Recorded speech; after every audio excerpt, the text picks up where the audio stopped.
Okay, so today we're going to do something a little bit different when we do this read along. This time, I'm actually going to make you write down certain things so you know what I expect from you. We don't need to write down everything. We're also not going to read everything because a lot of it's pretty redundant. So what we're going to do is we're going to start on page 249, and we're going to start under the heading that says the obligations of citizenship.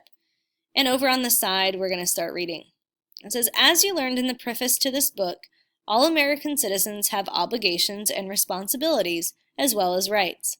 Not only citizens, but visitors to the United States and lawful permanent residents must obey the law. They must also pay local sales taxes when they buy things. Lawful permanent residents have the right to work. If they do so, they must pay income taxes just as Americans do. On the side, there's a little gray box that says the obligations of citizenship, or the musts of citizenship. So you need to understand that obligations are something that you have to do. It's required by law. And these are the 4 things that all citizens are required by law to do. Meaning, you need to write this down. So right now, take out your pencil, if you don't already have it out, and get writing. You must obey the law. If you don't obey the law, you go to jail or prison. You must pay your taxes. If you don't pay your taxes, guess what? You're going to go to prison. You must register with the Selective Service and defend the nation if called upon. If you don't sign up for Selective Service, I bet you can guess what happens. You're going to go to jail. And then the last one is you must serve on juries if you're summoned. So if you're summoned to jury duty and you don't go, guess what? You're going to go to jail. Oh, you guys are so smart. All right, let's turn the page. We're going to take a look at what Selective Service is. We're actually only going to read a little piece of this, starting at the top. So I want you to write down Selective Service, because we're going to do like a little subheading under that. And I want you to write down what I read to you. So it is all draft age males living in the United States must register with the Selective Service System once they reach the age of 18 years old. I need you to write that down. Okay, basically, and we're not going to read everything, so just listen. Once you are 18 years old and you're a male, you're going to sign up for this thing called the Selective Service. And if you look on page 250 in the little box that says like register online, that's the actual website that 18-year-old males will go to register. What happens is they'll randomly call, if we're in a war, so not right now, but if we're in a wartime where they need soldiers, they'll randomly pick a birth date and a birth year, and they'll call all people on that birth date who are registered to come serve.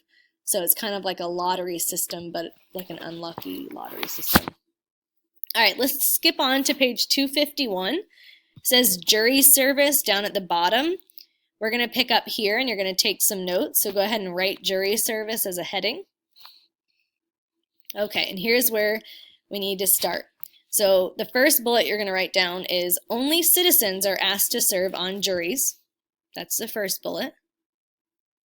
The second bullet is going to be for jury service, a court will usually choose names by a lot or at random from a list of licensed drivers, so if you have a driver's license, and anyone who has a Florida identification card who lives in the area. So for example, if you live in Pasco County, in Dade City, or Zephyr Hills, and you get drafted for jury duty, they'll call you by your driver's license or your Florida identification card, as long as you're 18 and older, and they will call you in, and you'll go to the Dade City Courthouse. All right, so let's keep moving.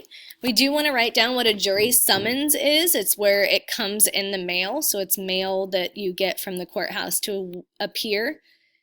And the second sentence from the top says, the summons tells the potential juror where and when, both the day and the time, to appear. I need you to write that down. Thank you.